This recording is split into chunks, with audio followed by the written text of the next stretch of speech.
আল্লাহ বলতেছেন, রে বান্দা, অ্যাপ্লিকেশন চেঞ্জ করলা, 10 বার নজর দিলা, তারপরও ভয় পাইতেছ বানান কোথাও মিস্টেক হলো কিনা, কেটে গেল কিনা, মুছে গেল কিনা, একটু ঝাপসা দেখা যায় কিনা। তোমার কত দিকে নজর, শুধু অ্যাপ্লিকেশনটা পাশ করার জন্য।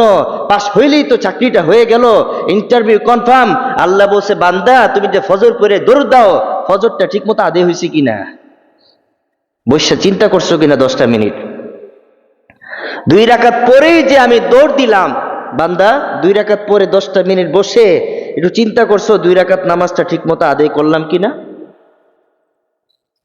দুনিয়াতে যদি এই অ্যাপ্লিকেশনের মূল্য না থাকে, এবার বলেন যেই উন্নত আমল নামাজ, যেই নামাজের কারণে বান্দার মর্যাদা বৃদ্ধি পায়, যেই নামাজের কারণে বান্দার মধ্যে পবিত্রতা চলে আসে, যে নামাজের কারণে বান্দার গুনাহমোচন হয়ে যায়, সেই বান্দা কি 10টা মিনিট বসে ওই ওয়াক্তের নামাজের হিসাব কষিয়েছে কিনা,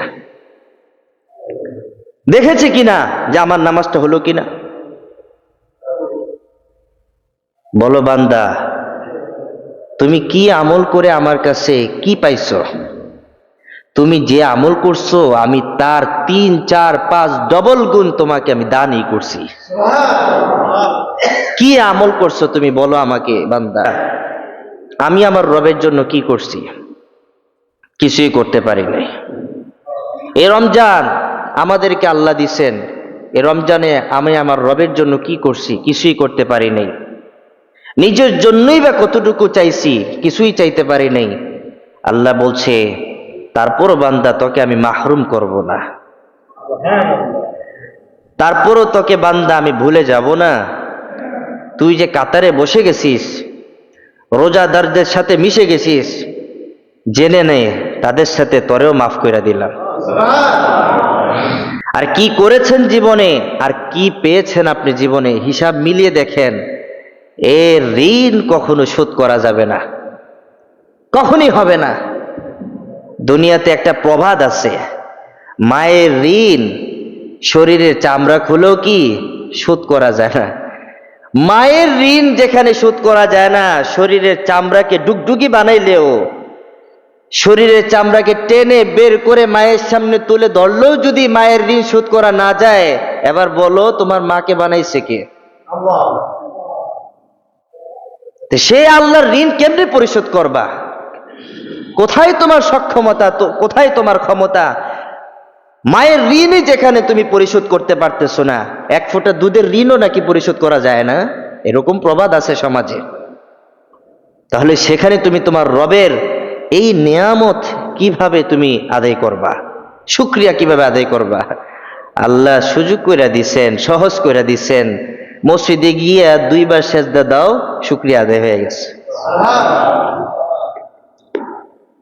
কিছু করতে হবে না, মসজিদে গিয়ে 2টা খালি ধাক্কা দাও, কপালের সাথে জমিনকে লাগাও, হাঁটুটাকে জমিনের সাথে মিশায় দাও, হাতকে জমিনের সাথে মিশায় দাও, আর একবার জবান দিয়ে বলো, তুমি ছাড়া আমার কোনো গতি নাই। আল্লাহ বলছে, বান্দা আমার কাছে সব ছাইরা দিয়ে চলে আইছো, যাও মাফ করে দিলাম, যাও তোমাকে মুক্ত করে দিলাম। আজকে তুমি মুক্ত হয়ে গেছো, আজকে থেকে তোমার নতুন জীবন শুরু হলো, নতুন অধ্যায় শুরু হলো। তোমার জীবন শুরু হয়েছে গুনাহমুক্ত জীবন। আজকে থেকে তুমি নতুন জীবন পেয়েছো, আজকে থেকে তুমি নতুন জীবন পেয়েছো। এটাই তোমার জন্য আমি রবের পক্ষ থেকে দেওয়া নিয়ামত। একজন ব্যক্তি জেলখানায় গেছে, তার অনেক অপরাধ, সব অপরাধ সামনে এনে একটা সুন্দর করে কাগজে লিখে তাকে জেলখানায় 14 শিখের জেলখানায় ঢুকিয়ে দেওয়া হয়েছে। তার দুনিয়াতে সকল অপরাধের শাস্তি জেলখানায় এখন সে পাইতেছে। 14 বছর পর এই লোকটা জেলখানা থেকে বের হইল। আমি আপনাদের কাছে প্রশ্ন করতে চাই, 14 বছর কেন সে জেলখানায় কাটাইলো? কারণ জেলখানায় যাওয়ার আগে জেলখানায় যাওয়ার মতো সে কাজ করছে, এই জন্য সে 14 বছর জেল খাটছে। প্রশ্ন আপনাদের কাছে, 14 বছর পরে কি তার আগের কোনো অপরাধ আর থাকবে? নাকি সব মাফ হয়ে গেছে? সব মাফ হয়ে গেছে না? আরে যে কারণে এই লোকটা 14 বছর জেলে কাটাইলো, 14 বছর পর যখন তাকে জেলার মুক্ত করে দিল, হাইকোর্ট থেকে যখন মুক্তির পাশ সে পেয়ে গেল, তখন কি জেলখানায় সে যে কারণে গেল ওই কারণ কি আর তার মধ্যে থাকে? না, সে মুক্ত হয়ে যায়। এখন তাকে মুক্ত করে দেওয়ার পর সে যদি আবার অপরাধ জগতে ঢুকে যায়, তো নতুন করে আবার তাকে কি করা হবে? জেলে ঢুকানো হবে। কখনো যদি সে অপরাধ না করে, বাস ওই জেলখানাই তার জন্য শাস্তির জায়গা হয়ে গেছে। আজ থেকে বাংলাদেশের আইনে সে আর অপরাধী, মুক্ত হয়ে গেছে, সে আর গুনাহগার নয়। আল্লাহ বলছে, বান্দা তুমি গুনাহগার হয়ে গেছো, বান্দা তুমি অপরাধ করে ফেলেছো, বান্দা তুমি এমন অপরাধ করেছো কাউকে বলার মতো নয়। বান্দা তুমি অপরাধ করেছো, লজ্জিত হয়েছো, বান্দা তুমি ভয় পাচ্ছ কিভাবে এই গুনাহ থেকে মাপ পাইবা, ভয় পাচ্ছ কিভাবে গুনাহ থেকে নিজেকে পবিত্র রাখবা, তো মসজিদে গিয়ে 2টা সেজদা দাও বান্দা, গুনার কথা আমি কাউকে বলবো না, মিডিয়াতে তোমাকে প্রচার করব না, তোমার নাম গুনাহগারদের কাতারে উঠাবো না, সেজদা দাও, আমি গোপনে তোমাকে মাফ করে দিব। বলেন আমাদের জীবনের কয়টা গুনাহ আল্লাহ তাআলা প্রকাশ করছেন? আমাদের কয়টা গুনাহ আল্লাহ নিজে মিডিয়াতে প্রচার করছেন? আল্লাহ বান্দাকে এত ভালোবাসেন যে বান্দা যদি গুনাহও করে ওই গুনাহটা আল্লাহ গোপনে রেখে দেন।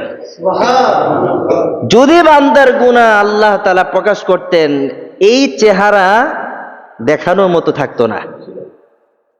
বাস্তব কথা ভাই, আমরা যে পরিমাণ গুনাহ করি, আল্লাহ যদি আমাদের এই গুনাহ প্রকাশ করে দিত, বুকে হাত দিয়ে বলেন তো এই চেহারা কাউকে দেখানোর মতো থাকতো? সত্যি করে বলেন তো, আমরা যে পরিমাণ গুনাহ করি, বুকে হাত দিয়ে বলেন, আমরা যে পরিমাণ গুনাহ করি, আল্লাহ যদি এই গুনাহগুলো প্রকাশ করে দিত, এই চেহারা কারো সামনে দেখানোর সুযোগ থাকতো? এবার বলেন এত এত গুনাহ গেল কোথায়? এত এত গুনাহ কোথায় চলে গেল? আমার থেকে পিছলায় চলে গেল, কোথায় গেল এই গুনাহ? আল্লাহ বলছে, বান্দারে ওই যে তুই মসজিদে গিয়ে সেজদা দিলি, আমার শুকরিয়া আদায় করলি, তোর অগোচরেই তোর গুনাহগুলোকে আমি মোচন করে দিছি। বলেন কিভাবে সে রবের শুকরিয়া আদায় করবেন? আমরা যে ভুলেই গেলাম রবকে। এ রব আমার জন্য কি করে নাই, চাওয়ার আগেই দিয়ে দিচ্ছে, আর আমরা চাইও পাই না। চাওয়ার আগেই আল্লাহ আমাকে দিয়ে দিচ্ছেন, আর আমি চাইই পাই না। এ ব্রেন দিয়ে কি করছো তুমি? বাড়ি বানাই লাইছো, তুমি গাড়ি বানাই লাইছো, জমি কিনে ফেলছো, ডাক্তার হয়ে গেছো, ইঞ্জিনিয়ার হয়ে গেছো, উকিল হয়ে গেছো, জজ হয়ে গেছো, ব্যারিস্টার হয়ে গেছো। এই ব্রেন দিয়ে তুমি কত কিছু হয়ে গেছো। চাওয়ার আগেই, দুনিয়াতে পাঠানোর আগেই আল্লাহ তোমার ব্রেন দিয়ে দিছেন। তুমি কি এমন আমল করছো যে আল্লাহ তোমার ব্রেন দিবে? তুমি কোনো আমল করো নাই, তুমি চাওয়ার আগে আল্লাহ তোমার দিয়ে দিছে। সে আল্লাহরে ভুলে গেছে আমরা একটা মাস, সে আল্লাহকে আমরা ভুলে গেছি একটা মাস, স্মরণই করিনি আমরা। এক ব্যক্তি প্রতিদিন আল্লাহ আল্লাহ ডাকে, প্রতিদিন তার জবানে শুধু আল্লাহ আল্লাহই আসতো, অনেক জিকির করতো আল্লাহ আল্লাহ। এক শয়তানে এর প্ররোচনা দিছে, এত আল্লাহ আল্লাহ ডেকে লাভ কি? কেলে কি হয়েছে? ভাল লাগে আমার কাছে, মজা লাগে, আল্লাহ আল্লাহ ডাকি। শয়তান বলতে নফস তাকে ধোকা দিচ্ছে। এত আল্লাহ আল্লাহ কেন ডাকো তুমি বান্দা? আমার মজা লাগে, আমি এই জন্য ডাকি। আল্লাহ আল্লাহতে বলে মজা পায়, কয় এত ডাকো না। কেন ডাকবো না? আল্লাহর যে এত ডাকো, আল্লাহ কোনোদিন তোমার দেখা দিছে? আল্লাহ আসছে কোনোদিন তোমার কাছে? তুমি যে আল্লাহরে এত ডাকো, কই আল্লাহ তো তোমারে দেখে না, আল্লাহ তো তোমার কাছে এসে কথা বলে না, আল্লাহ তো তোমার সাথে সাক্ষাৎ করে না, তোমার কথা জিজ্ঞাসা করে না, তোমার খোঁজ খবর নেয় না, তো এত আল্লাহ আল্লাহ ডাকো কেন? নফসের ধোকায় পড়ে গেছে, লোকটা আল্লাহ আল্লাহ বলা ছেড়ে দিছে। নফসের ধোকা বড় ধোকা, শয়তান রে বাইন্দা রাখলো, এটারে বান্ধন যায় না, এটারে বান্ধন যায় না, এটা শয়তানের চেয়েও ডেঞ্জারাস। এটা যদি একবার বলে নষ্ট হয়ে যায়, এটা নষ্ট হয়ে যাবে মুহূর্তের ভিতরে, এটা বড় খারাপ। এই জন্য এটাকে বেঁধে রাখা হয়নি রোজার মাসে, ওইটারে বেঁধে রাখছে। এটা কিন্তু খোলা ছিল, আল্লাহ আল্লাহ বলেই ছেড়ে দিস। শয়তান তাকে আল্লাহ আল্লাহ বলা থেকে বিরত রাখতে পারে নাই, কিন্তু তার নফস তাকে বিরত রেখে ফেলছে। এখন তো সে আল্লাহ আল্লাহ বলা ছেড়ে দিছে। এক মাওলানা সাহেব তার সামনে দিয়ে যাইতেছে, কেউ তুমি না আল্লাহ আল্লাহ ডাকো, জিকির করো, আল্লাহ আল্লাহ বন্ধ করে দিলা কেন? এখন জিকির করো না কেন তুমি? হুজুর আল্লাহ আল্লাহ ডাকে লাভ নাই, কতদিন ধরে ডাকতেছি আল্লাহ রে, কত বছর ধরে আমি আল্লাহ রে ডাকি, কিন্তু আল্লাহ তো আমারটাকে সারাই দেয় না।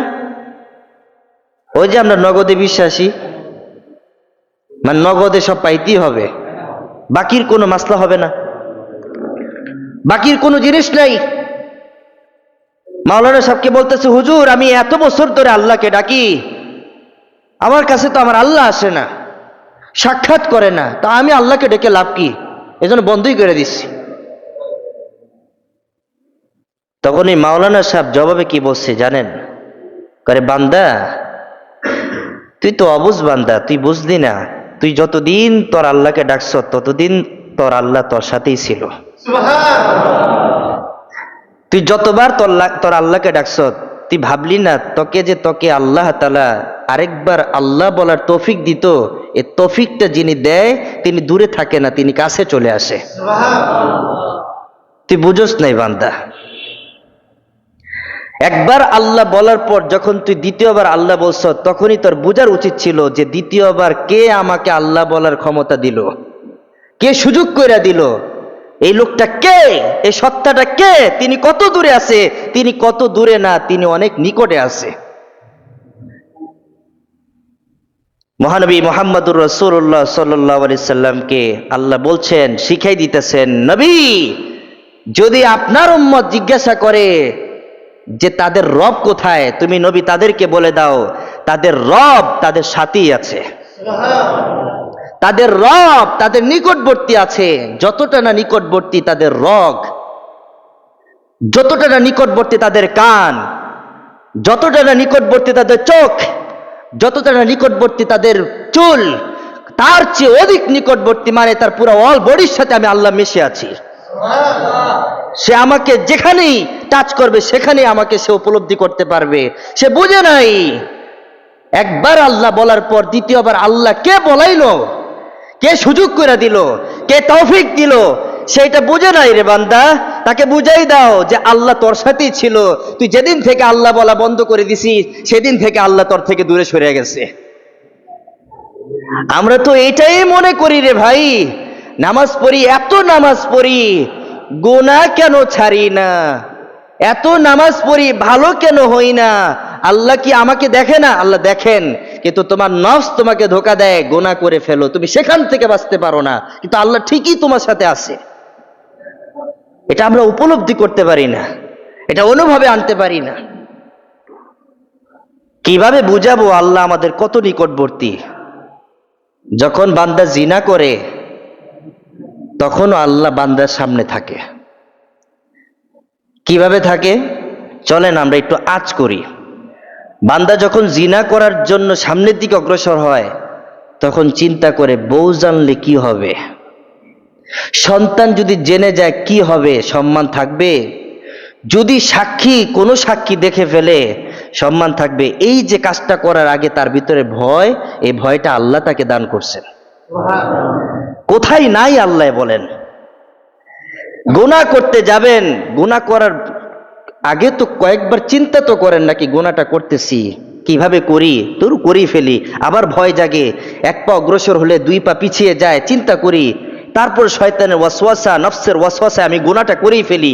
এই যে আপনি গুনাহ করার আগে কয়েকবার চিন্তা করলেন করব কি করব না, মানুষ জেনে গেলে কি হবে, আল্লাহর কাছে কি জবাব দিয়ে দিব, আল্লাহর কাছে কি জবাব দিব, মানুষের কাছে কি জবাব দিব, সন্তানের কাছে কি জবাব দিব, এই যে জবাব দিব এই চিন্তাটা আপনার মধ্যে নিয়ে আসছেন, এর মানে হচ্ছে আপনি গুনাহ করার আগ পর্যন্ত আল্লাহ আপনাকে বাধা দিতেছেন, গুনাহ করার আগ পর্যন্ত আল্লাহ আপনাকে থামাইতেছেন, গুনাহ করার আগ পর্যন্ত আল্লাহ তাআলা আপনাকে সেফ রাখার জন্য ব্যবস্থা গ্রহণ করতেছেন। কিন্তু আপনি তো বুঝেন নাই যে আপনার সাথে আল্লাহ আছেন,